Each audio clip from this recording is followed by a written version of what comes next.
Beşinci ise bid'atları tanımakның hakkında ve tarikatның hakkında.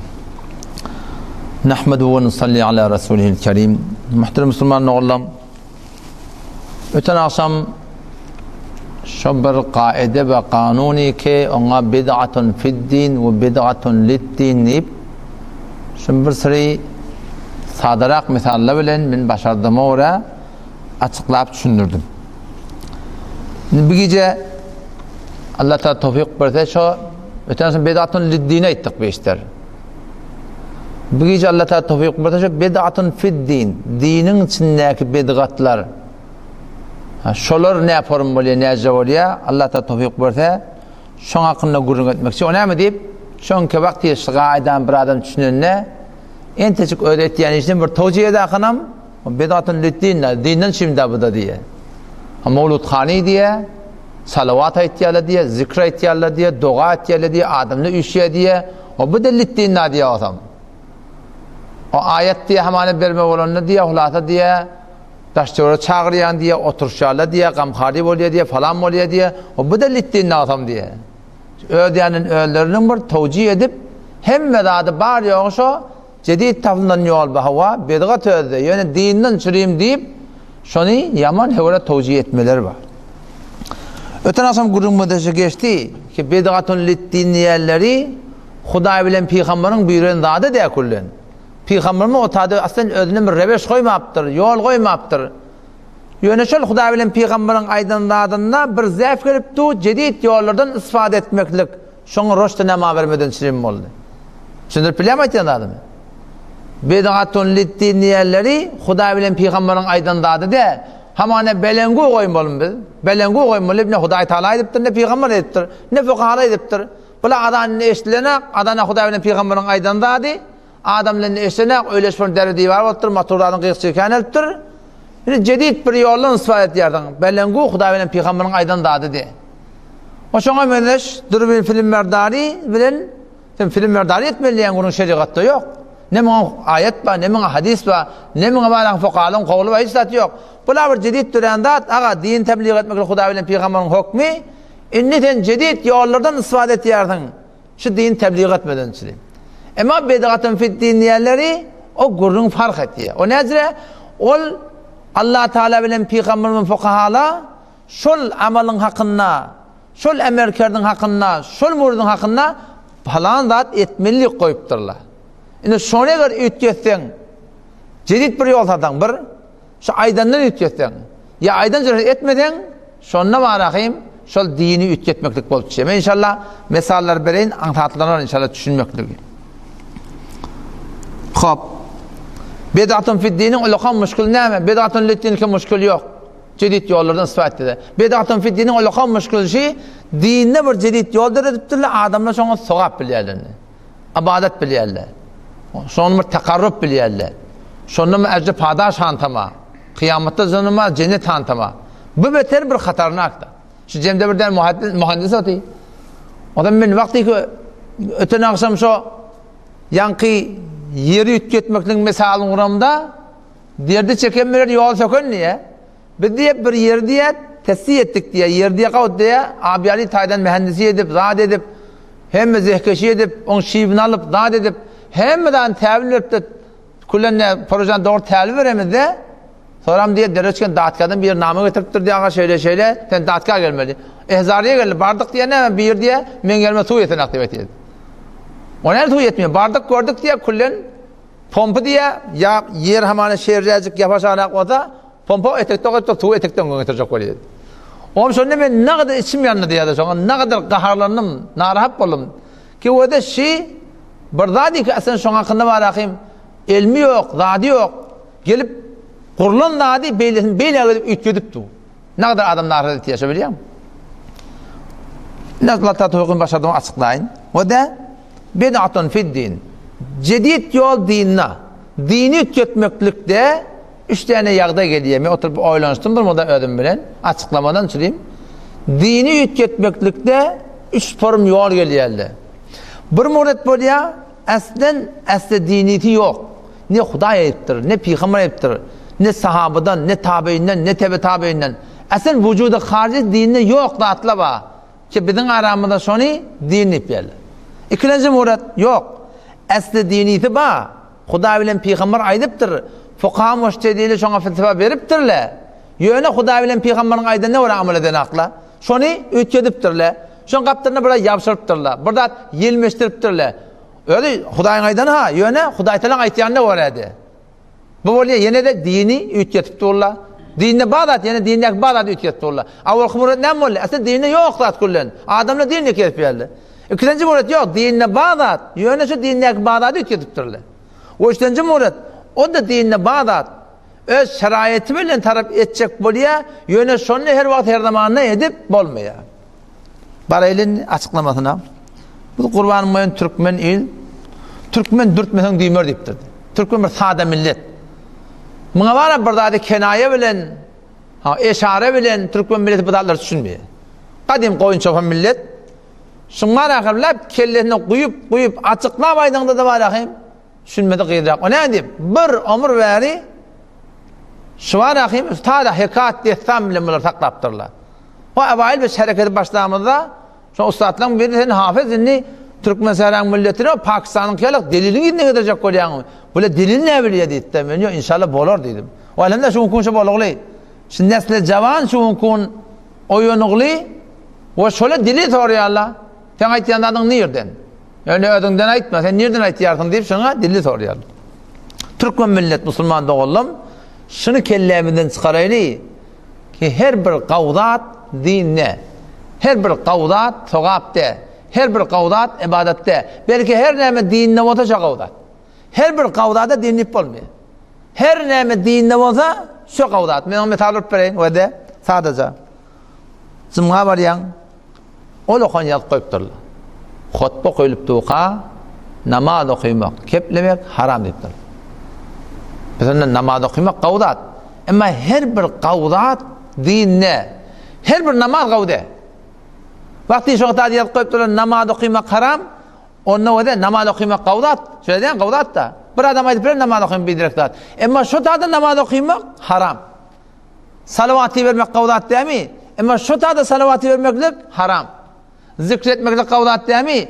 Ama şu tadı zikretmeklik haram. Emir meruf neyaz mümkün etmek vazife değil mi? Sogap. Ama şu tadı hayt ballı otur demeklik haram. O şuna mendes Kur'an okuymak sogap değil mi? Ama şu tadı Kur'an okumaklık haram. Ne mi deyip? Şu tadı okuymallah deyip durun. Peki her bir ne mi deyip? Kur'an okuyasın diye. Salavatı veriyasın diye. Namaz okuyasın diye. O da her bir namaz sogapte. Her bir zikir sogapte. Her bir salavat sogapte. Her bir Kur'an okuymak sogapte. Belki namazı, zikri, salavatı, Kur'an'ı Allah Teala bilen Peygamberimiz vakti bir tertip tüdüptür. Şun aydan ne var okuymalı. Eğer zayin belli delle olur. Yok umumi suretinde Kur'an okuyacak. Vaktin azat okuyuver müşkül yok. Ama vakti bir amalla Peygamberimiz bir çarçup tüdüptür. İşte sen kaptandan ben namaz okuyacak. Ben zikredecek. Ben salavatı verecek. Ben Kur'an okuyacak deyip tertip yelmeştirden işte aslında doğru bol düşmeye Müslüman doğru. Şayet siz bilmeyen mi bilen ineleki evde aytba. Namaz okuymak kavdat. Erti ağladan bilen ayet namazda bırakın ikrikat nefil Allahu Ekber deyden sen şu namazında yar bilen sokap yok. O ne mi deyip? Peygamber okuymaktır diye. Ayet günü aytkada ayet namazdan evunçak nefil namaz okuymaklık aslen günahkarçılık. Namaz okuymak günahkar hava. Peki ne her kavdat değil ne onda? Her namaz kavde, her salavat kavde, her zikir kavde. Belki vakti Peygamberimiz öğrenmiş çarçıp tuttu bir amala, şu tadı menetinde kuçukların ihtiyar yok. Bak biz gelip bakayım, seligeyi emeli değil. İbadetler seligeyi de. Belki ne mi fazla bir konuda? Dinle, sokap kalınacak olan aydılana uğra olmalı. Ne mi aydıltır bir de? İşte da icazı verelim Kur'an okumanı. Bağmı. İşte da salavat vermeni icazı bağmı. İşte da zikretmeni icazı bağmı. İşte da dua etmeni icazı bağmı. İşte da ketlemeni icazı bağmı. Tamam diyanatta aydılana uğra olmalı. Her burada değil ki bakın şurada bir Peygamberimiz bir çarçuk belli olamadı var ya. Şunu behiç onman ütgetmekte icazı yok. Ütketenden mi? Hak şu 10 hektar yeri bir başından kadıp bolup şol 50 neme yeri ağtırdın türeden adam oluyorsun. Adam ulu il var ahim sen diğerlerine aslında şirket vermez oturuyor. Şimdi ergahini misal oluyor. Onu başardığımdan. Avvalqı bid'atun fid din. Avvalqı bir muradi keşfa bizim ağırlamızda şun din, diyanet sokap deyip yerle aslında dinine var şun bir eseri yok. Yok zat kullen. Milletin arasında bulunan din, diyanet, sokap, şeriatın hükmü deyip barahim şunu amel edip yerle ne meyele kamanı. Avvalqısı ölüye bizi ölecek bir gün. Kapıdan çıkarıyarlar. Onca kapıda götürüyorlar, koyuyorlar. Götürüyorlar, koyuyorlar. Götürüyorlar, koyuyorlar. Tamam Hanefi mezhebinin kitaplarını gitten gözden. Eğer bir kitapta Hanefi mezhebinin fıkhına şugurun bağı olsa, men kefime uğur olacak. Tahtı Dagâigul Akbar'da geliptir diye. Dagâigul Akbar diyenin kimin kitaplığı belli diye. 3 tane şonu musennefe nispet verdiler. Aslında Hanefi mezhebi aslında fıkh de. Kimin yararlığı belli de Hanefi mezhebinin kitabı da her yerden her nemen qarar nemetçe koyarlar. Türkmenin arasından qalat fikirleri, qalat emelleri şeriata düzecek koyarlar. Baba, Türkmen şeriata düzelmeli. Şeriat Türkmen'e öyle düzelmeli ki şeriat bir de öyle düzelmeli. Biz de şeriata öyle düzelmeli. Şuna men destadlar öyle avval kısını. Oturuyor koyarlar kaldırıyorlar. Onun şunu dinin hükmü biliyorlar şu vaat. Ne kadar yerlerde. Şeriatın hükmü. Şeriat şey deyiptir. Falan kitapta şey deyiptir. Sokap pınahantama. Allah Resulü'nün hükmü şey deyip yerler. Ve de şibbedatun fid din. Peygamberimiz aydıptır. 3 zadi gece koyma. Bir, namaz vakti gelse. İkinciden, kıydın yaş niyette doğru yerden adam mı? Üçünceden, zinada teyyavata gece koyma deyiptir. Niştada şey edip duran işi, benamı din, aslında vücuda haricisi dinle yok. Yani burada düz durdu ortadan. İkincisi, ölüye elçiyerle kabristana gömüyorlar. Bu kaptandan qargı, o kaptandan qargı. Bizim kümüşte behemide ne olukan narat ağacı dönü görüyor. Ne Allah bilir yani o anıyla şey demiri de vardı belli. Şöyle ağaç koyan. Şu ne Hudaya ediptir şunu, ne Peygamber ediptir şunu, ne Hanefi mezhebinin fukahaları ediptir şunu. Etsen batı şahsi edip ödeyenlerin öldürü, şun ayıbı yok deyip bırakın şunu yoş edip kabul. Şeriatta yoklar. Şunu dinin hükmü biliyorlar. Şunu sokap biliyorlar. Şunu bilmetmeden günah biliyorlar. Şunu bilesen o tenekecilik biliyorlar. Hangi dininde yoklar. Bir tane hadis var. Şunun üstünden istinbata şahsi edip tamam şey diyanatta haçan gumrahi başlayabiliyor mu? Kur'an'ı, sünneti selef-i salihe oraya düşünmesen sen hutbol gumrah olurdun. Kur'an her dadın o takassusu var. Seni kamanı mutakassusa çeşim, men ahun, men ne takassusum var? Men gelip sen ilmin hakkını keplep bilmiyorum da, men ne bileyim çeşim diye mutakassus, çeşim diye oluyor. Seni kesset sadede mutakassus, men şu tade ilmi kavuşturup durur mu sen yani, men ne bileyim onu? Her dadın o takassusu var, dinde de takassus var. Dinin takassusunu, dinin umurunu takassusuna tavsırmalı. وَإِذَا جَاءَهُمْ مِنَ الْأَمْنِ وَإِذَا جَاءَهُمْ أَمْرٌ مِنَ الْأَمْنِ اَوِ الْخَوْفِ اَدَاعُوا بِهِ diye. Allah Teala diye vakti ki bir kaygılı bir iş ya kaygısız iş gelene diye belanı münafıkla diye bu iyice çarşır yerli görün diye o burada at diye bu burada at diye her kim burada at diye. وَلَوْ رَدُّهُ اِلَى الرَّسُولِ eğer şu cedid olan işi muradi gelip fetva vermeli, doğru eğritim belli etmeli. Eğer şu günün peygambere ortada, ne peygambere yok. Ve ila ulil emri minhum, sahibane emr, din diyanetın başlıkları var. Şöyle işi şolara ortada diye. لَعَلِمَهُ الَّذ۪ينِ يَسْتَنْبِتُونَهُ minhum, ehli istinbatların şöyle işi var akımda terbiye. O tam şunla diye, şu doğru hüküm çıkacak noktayı taşıda teyit etti. Bu bir gördün. Üstünüzden ne mi? Adanda ne önce? Adan çekmek Allahümme sallallahu aleyhi ve Muhammed ve aleyhi Muhammed diye. Kitapta yoklar. Aslında yoklar. Salavat kavdat ki. Kim salavatı münker? En başta da peygamber salavatı vermektir. Sahabeler salavatı vermektir. Kullen yoklar çarada. Onun teşekkür kitapta böyle her kavdat değil ne? Peygamber adan çekiptir mi? Ağa şunu kıyımlatmak izadan yok. Ayetini oturuyor. Hatta Reddül Muhtar'da görünme Allahu Ekberu demeli deyiptir. Allahu Ekber, Allahu Ekber. Redin sakin etmeliyiptir. Ne mi diyeyim? Şoforum yıldıktır şunlardan diye. Şimdi fethadını, bir tane fetha icade vermeyelim. Bir tane fetha. Bayağı sakin etmeliyiptirler. O zaman seninle gelip bari ama ona salavat ettin. Geliyor işte tekbir et. Euzubillahimineşşeytanirracim. Bismillahirrahmanirrahim. Allahümme sallallahu aleyhi ve Muhammed ve aleyhi Muhammed. Allahu Ekber, Allahu Ekber. Ten Euzubillah'ın da günah, ten Bismillah'ın da günah, ten salavatın da günah. O ne mi diyeyim? Tekbir, Peygamber'e ediptir. Tekbir, sahaba ediptir. tekbir kitapta var görün. Ama sen aytyanın dinine bağdat. Yoksa dini yok tat kullu. Tekbir bağdat. Ama sen aytyan atlan behiç ondan yok tat. Ondan bärik bartan önelekem öwde Kur'anlık ba, Kur'an sallarını şeyler bir daha onun kömür koyarlar, anırlarını bir yere koyarlar. Ne kadar adam hüncür etti ya bunu? Ne kadar yok, Huda ettirsin. Dinine bağdatçı. Toğap deyip etmeklik dinine yok ne desen. Ya nelekem yarımadan nelekem ayın 15'inden o ne kadar heley erkek koşuluklu. Ha, sen etiqat taftırlı tədemmeli 7 kafa barsan hemme günahın yuvuluyor. Ha, dinin hükmü deyip durlar. Bid'atun fid din. Cedid birdat dinni binamı ibadeto sevap dörediptirler. Sen vücudu harciyeti yok. Sen hiç etmeli diyen gurun yok. Sen yok da dedi. Yine bir yeri. Muharrem ayda Türk millet tədemmeli tadaka pişiriyorlar. Hele erkek kaçışıp şon ödü bir haram iş. Mescitte Muharrem'de tadaka vermeliyen gurun ehli sünnette yok. Tadaka versen beri ver, onun gurun yok. Ama Peygamberimiz, sahabala, tabi'in, tabi'in, arka Muharrem'de sadaka vermeli, sogap başına. Aslında şu gurun yok. Sadaka versen beri ver. Ama şuna şey deyip sadaka vermeli diyen gurun, bunu dinin nispet verip şu Müslümanda onda yoktur. Ve avval kım orada. Bid'atları ki dinine dörediptirler, aslında vücudu harciyeti yok. İkinci muret ne mi? Dinine esli baki, dinine bağdat. Yönüşün kaptığını bir gelmeştirtirler. Namazı cınada bağdat, şeriatta namazı cınada bağdat. Yani namazdan sonra el kadar tokat yerler. Allah'ım oğlali khayr rahmetullahi aleyh melkatta deyiptir, güneş deyiptir. Tokat mı günah mi? Ha, tokat mı güneş dedi. O ne mi deyip? Peygamber sünnet etmeyiptir diye. Şimdi bilemedi anladın mı? Peygamber etmeyiptir.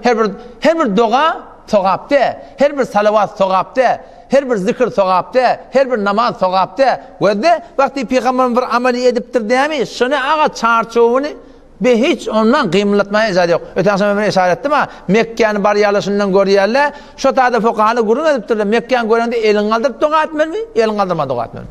Şondan ne kadar bahsedip, ahir elin kaldırıp dua etmeli ediptirler. Şun Peygamber şeyti ediptirler. Şu Molla Ali Harim Bedesi'yle vardı kabul edecek mi? Hem Hanefi mezhep, hem cekir kabul ettiler.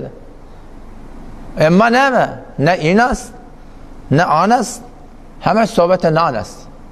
Onun ne amel etmeyelim onunla. Ayetsen o todan duruyordu da hemen. Bilmem ne mi? Şişmeye mi ka? Görmedi mi ka? Ne inas, ne anas. Hemen sohbete nanas. Şu angırdaşın ayetsen todan duruyor fakirlerin başında.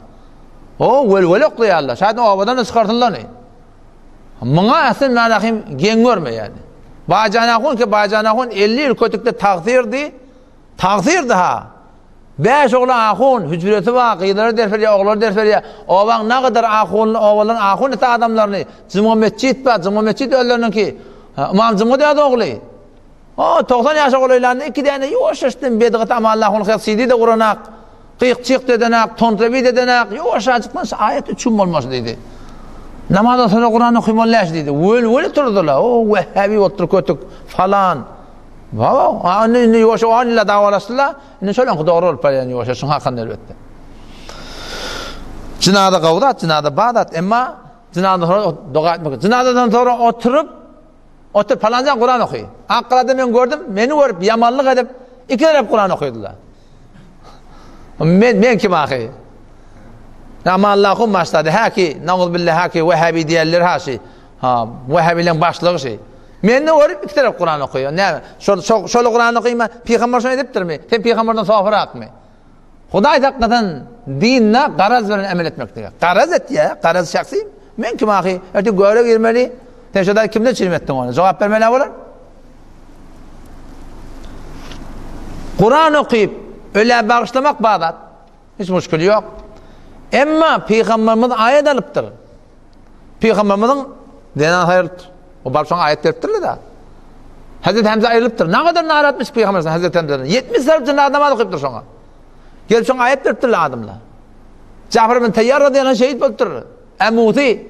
Gelip ayet veriptirler Peygamber'e. Oğulcu oluptur İbrahim. Gelip ayet veriptirler Peygamber'e. Peygamber oturup hava falanca Kur'an okuy. Ha? Amin. Ha imanlı olsun. Allah kodunu Allah'ın kanuna haber verdin. Peygamber ezadan bir de turacak. Böyle falancan Kur'an okuyor. Ha yamaçlardan böyle girip çıkıp en şu aşı bolup dururlar da şunu Peygamberimiz etmeyaptır. Sahabe de etmeyaptır. Hanefi medem kitabında yok zat. Kur'an okuyan ne ayıbı var? Ayıbı şey. Şada Kur'an okuyan ayıbı var. Kur'an okuyup sokabat bağışlayacak mı? Okuydu bağışlayıver, müşkül yok. Ama sen Peygamber zınada diyen Peygamber sallam ayet alıptır. Ha. Tesiyet vermeden çireyim Allah korkmasına geliptirle. Ama şunu etmeyaptırle. Seninle gelip dinine bir aslı bağdat. Kaptanın burada da yelmeştir yerdin. Bedatun fid din. Cedid yol dini ütüyetiptirle.